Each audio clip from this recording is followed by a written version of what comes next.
and then we went on to Yeshiva Bocharim. Now you're going to hear it from the horse's mouth, from the immigrants, and you're going to hear it in Yiddish. Okay.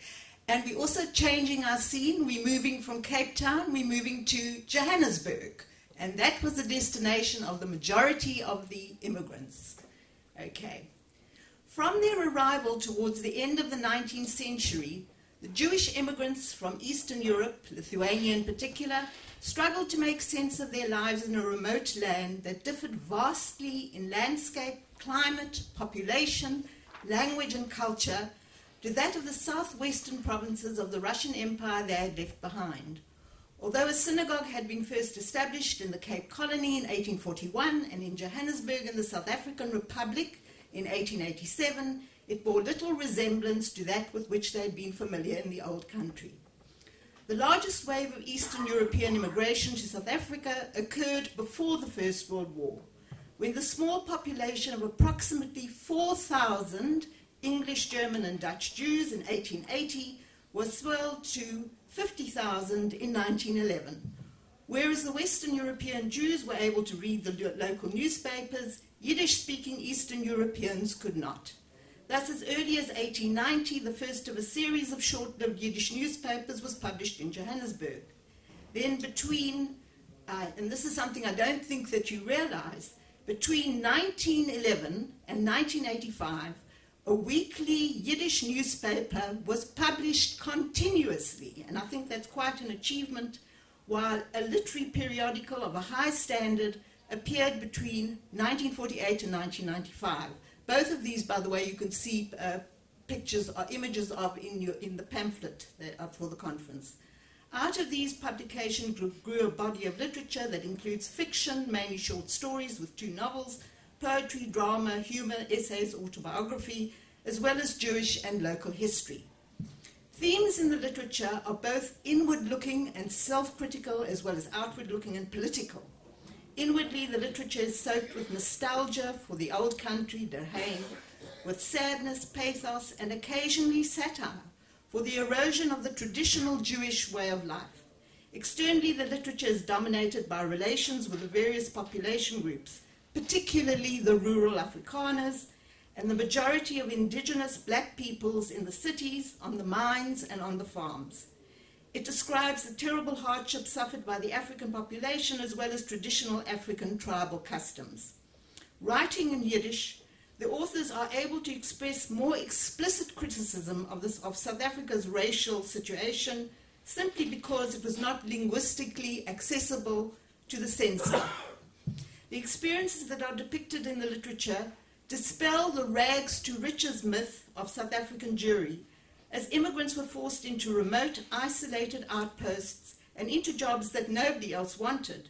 The Yiddish literature is able to capture the initial reaction of the Eastern European Jewish immigrants to South Africa.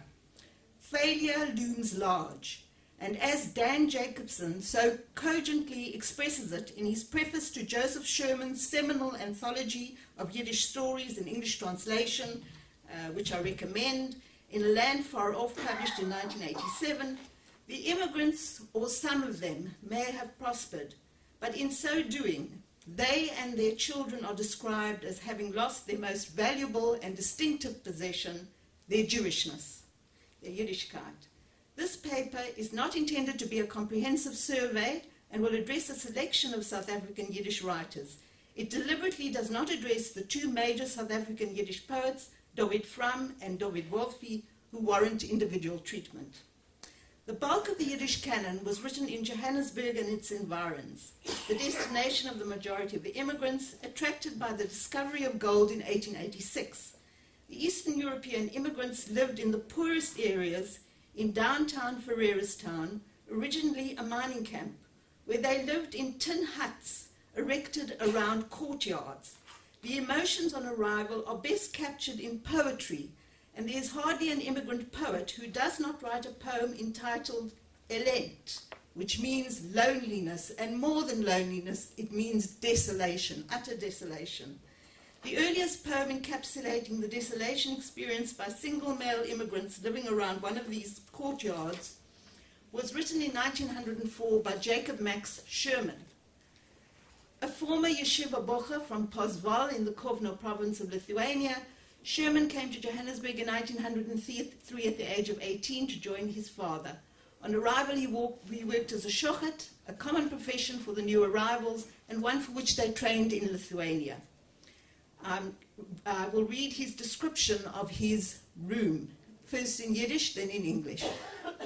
In mein engen kleinem Cheder brennt a Lempel klein, beim zerbrochen Tischel sitz ich und ich wein. Wie der Feuer schwach und dunkel brennt mein Lebenslicht. Schon verschwunden ist die Jugend, blasser das Gesicht. In my narrow tiny room a small lamp burns. I sit beside a broken table. I sit and I weep. Like the flame weak and dark, my life force burns. Already my youth is spent. My face is pale. The title of this paper, A Shadow of My Former Self, is derived from Sherman's poem, Willst du wissen? Would you like to know? That was written in the same year, 1904. In this poem, he describes how he lost his youthful idealism, concluding that only his shadow came to Africa. It could be characterized as the anthem of the Eastern European immigrants, and not only those who came to South Africa. I'm reading a few extracts from it, not the whole thing. Willst du wissen, wo geblieben seien meiner Idealen? Bei der Rand von Jampf und Größen hab ich mit sie dort gescheit, sie seien still sich zugangen, gelosen mich allein das Stein. Es ist zu dem Land, dem Nahem, gekommen mein Schotten allein. Would you like to know what has become of my ideals? At the edge of the great ocean, I left them behind. They departed silently, leaving me standing on my own. So it was that to this new land, my shadow came alone. After the death of his father, Sherman abandoned Johannesburg and his occupation as a shochet and left to work as a peddler, then storekeeper and farmer in the rural districts. During these years, he developed a relationship with the Afrikaners and a love of their language, Afrikaans, whose origins and history is in many ways analogous to Yiddish. Sherman is the only one of the South African Yiddish writers to write about the Afrikaans language and its literature. He's also one of only two South African Yiddish authors to produce a Yiddish novel, In Land von Gold und Sonnenschein, Land of Gold and Sunshine, besides a book of short stories and a volume of poetry. Partially autobiographical, his novel draws on the years that he lived in the rural districts. It is a story about an immigrant peddler who marries an Afrikaans woman. That was not an uncommon occurrence in remote country towns in the early days where there were few Jews and certainly no Jewish women. Strangely, the protagonist does not encounter opposition from his own family, probably as they are back in the old country, but rather from the farmer of his Afrikaans wife-to-be, who had set his heart on his daughter marrying in the church. However, love conquers all. They marry in a registry office, and the Jewish immigrant becomes a pillar of Afrikaans society and the mayor of the village. By the way, Jacob Max Sherman did not marry out of the faith, and I've been translating Jacob Max's correspondence for his granddaughter who lives in Australia. And that's how I got on to Jacob Max Sherman. Not all of Sherman's stories are quite as upbeat, and most convey the sense of loss, emptiness and isolation experienced by many of the new immigrants living on remote settlements. In the Naya Baal Kriya, The New Reader, written in 1943, a 50-year-old man's lifelong dream to be a reader in a synagogue is dashed when it is discovered that he owns a pig farm and does not observe the Sabbath. The dreams of a young woman who has come over to Africa to get married are shattered when she discovers that her future husband has fathered several children with a non-white woman. By the way, also quite a common occurrence. In another story, very sad, two immigrant men live out their lives alone in one of the rural districts. The utter barrenness, emptiness of their lives is exposed when one of them dies. Although women's voices in Yiddish literature are rare, especially in the early days, the earliest published collection of South African Yiddish verse was by a woman, Anna Bloch, entitled Poesia von a Litwische Mädel in Afrika, poetry of a Lithuanian maiden in Africa. It was published in 1921 in Johannesburg. Bloch came to South Africa from Minsk in Belarus as a young girl of 14 years old in 1915. In her poem also is entitled Elend, Loneliness. Bloch uses a metaphor of a house perched on a hillside from which a voice is singing, crying out to be heard, to express her feelings of isolation, bewilderment, and longing. Affe Bergel steht a Heisel, einsam zet es ois. Beide Seite a kleine Gärtel, affe Teichel fließt raus. Und es bängt dort eine Schumme, Punkt wie ich, unfreund, allein. Und das Singen oft vergeht sich in a painendick Gewein. A cottage stands on a hilltop, perched there all alone. Alongside a tiny girdle, a rivulet is flowing. And there a soul is yearning, like myself, friendless, alone. And the singing is oft transformed into an agonizing groan. Unlike Sherman and Bloch, Hyman Polsky, originally from Skidel in the province of Grodno in Poland, came to Johannesburg in 1910, having already lived for 19 years in London. In other words, he wasn't a greener, not a greenhorn. In Johannesburg, he worked as a photographer. This profession took him to remote towns and villages all over the country, where with his sharp powers of observation, he picked up a great deal of material that would serve him very well in his writing. He became the assistant editor and then the editor of the Johannesburg weekly Yiddish newspaper, Der Afrikaner. His initial attempt to have a collection of his stories published in Warsaw in 1936 was derailed by the outbreak of the Second World War. After his death in 1944, his collection of short stories was published posthumously. Polsky's stories are realistic, but have an overtly moral purpose. For example, in Wer is Bilcha, which comes first, he describes the moral dilemma facing a peddler who only has enough money to either take his horse to the vet or his wife to the doctor. He does not know what to do, as both he and his wife are dependent on the horse to earn a living. The erosion of traditional Jewish life and values in Africa is enacted in a verspätigte Seder, the belated Seder, when a peddler in a remote village in the country districts unwittingly celebrates Passover a week late. And also in Der Alte Reb Aaron, where an elderly Jew elects to live in an aged home rather than with his children who are no longer observant. Stories of ungrateful and estranged children abound. In Die letzte Minuten, a Jew estranged from his children lies dying in hospital, all alone.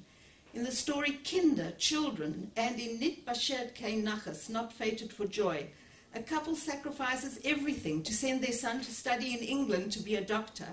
In the one case, they are rejected by him on his return, and in the other, the son has married out of the faith, and the family can't accept his converted English wife, who secretly still clings to Christianity. Another popular theme is that of the man who comes to Africa to earn money to send for a bride, either for himself or for one of his children. On arrival, the bride either refuses to get married or agrees to marry, but is eternally unhappy. If Sherman, Bloch, and Polsky describe the transition from Eastern European Jewish culture to South Africa with great sensitivity and pathos, a satirical columnist in the Yiddish newspaper Der Afrikaner describes the same transition but with bitter satire. Posing as Der Stott Kocheleffel, his pseudonym, the city busybody, Yaakov Azriel Davidson, a former yeshiva bocher, describes many of the same situations and personalities as Sherman and Polsky. He is merciless in poking fun at the reverends, a public religious functionary modeled on the lines of the ministers of the church, who was not obliged to study the Talmud in the way of the rabbis trained in the yeshivas of Eastern Europe. While the earlier Yiddish writers do not focus specifically on South Africa's indigenous African population, the immigrants of the 1920s from independent Lithuania and Latvia, many of whom were products of the Hebrew Tarbut school or the Yiddish Bundist Volksschule, were more politically orientated. The brothers Label and Richard Feldman from Skapizna in the Kovna province in Lithuania arrived in Johannesburg as teenagers in 1910, so that their literary output belongs to the later period. Both abandoned their religion, However, whereas Label became a Marxist, Richard was a Zionist and became a member of the Transvaal Provincial Council for the Labour Party. Richard wrote a collection of short stories, Schwarz und Weiß, Black and White, that was published in Warsaw in 1935. It was the first collection to depict the life of the South African blacks in Yiddish literature. Yet, despite the wealth of tribal law which he faithfully recorded, his view of tribal life seems highly romanticized today. Rathmiel's brother Label wrote communal histories, Yidden in Durham, Africa, and Yidden in Johannesburg, published in 1937 and 1955 respectively, that are pure political propaganda. They criticize both the Anglo-German Jewish establishment and the government of the Transvaal. Moreover, in 1955, 8 years after the establishment of the State of Israel, for Feldman, writing in the Yiddish language was an act of cultural defiance, directed at Hebrew, the language of the State of Israel. He was really verbrannt. Despite its political bias, Feldman's history contains some astute observations about the Jewish attitude to the blacks in South Africa. While he correctly points out that the Jews do not differ substantially from the rest of the white population in their attitudes, he concedes that the Anglo-German Jews were more active in philanthropic work than the rest of the white population. Many of the Eastern European Jews who worked in close proximity to the Africans in the concession stores and canteens on the mines developed a close relationship with the Africans. Many of the immigrants began to speak a pidgin Zulu, and many of the Africans could speak a very passable Yiddish. Feldman points out, and I think this is a very good point. Feldman points out that unlike the Gentiles, the Jews never believed that they were chosen by God to convert and to civilize the Africans, and were therefore less inclined to regard them as inferior beings. The problem with the South African Yiddish writers with leftist sympathies was that they were willy-nilly endowed with white privilege.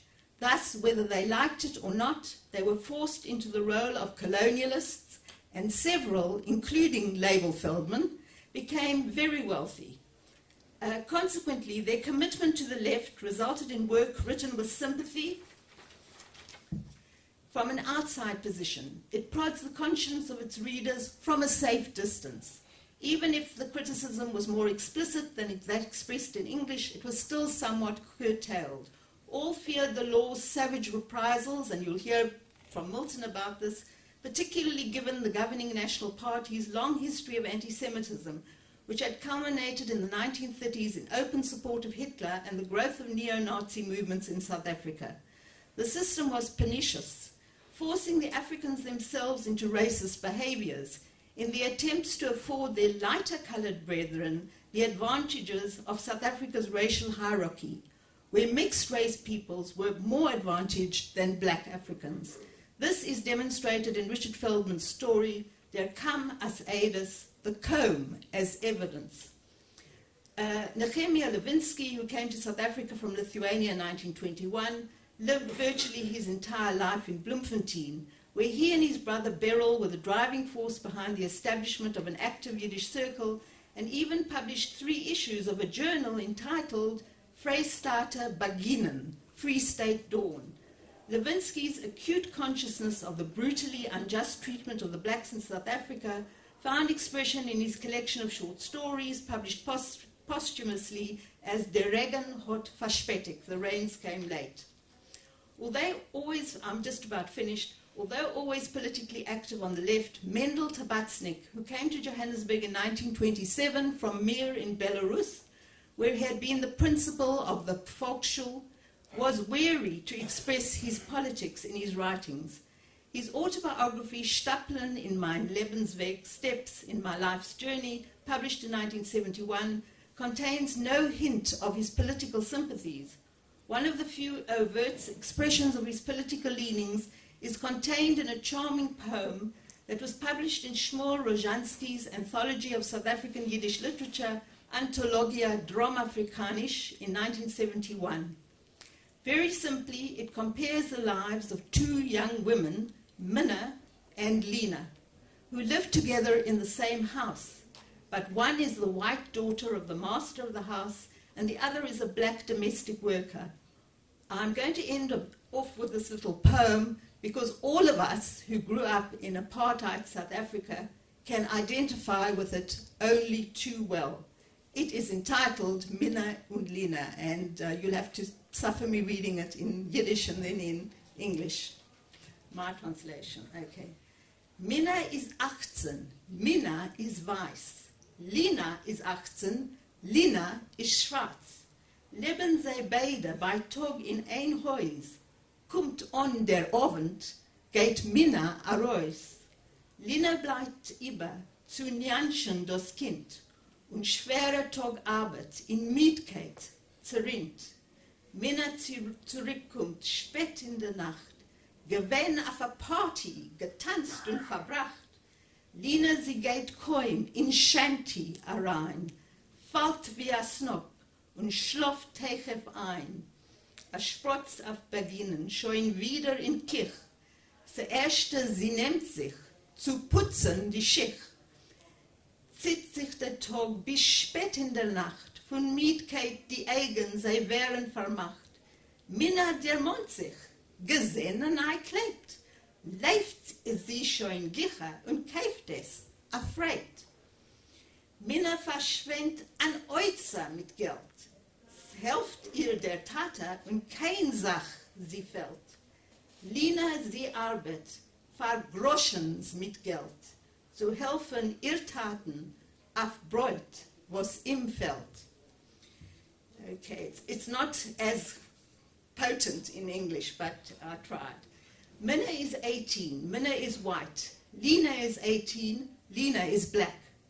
Both live together in one house by day. Comes the evening, Minna is away. Lina stays home to look after the child.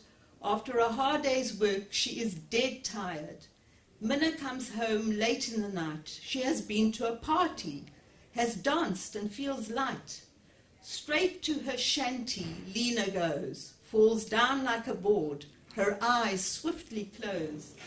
Back in the kitchen at break of day, to polish the shoes, Lina is on her way. Her day stretches out till late in the night. From exhaustion, her eyes close tight. Minna remembers she saw a new dress. She runs off quickly. It is hers, nothing less. Minna spends a fortune of money. Her father helps her. Nothing does she lack. Lina works for pennies.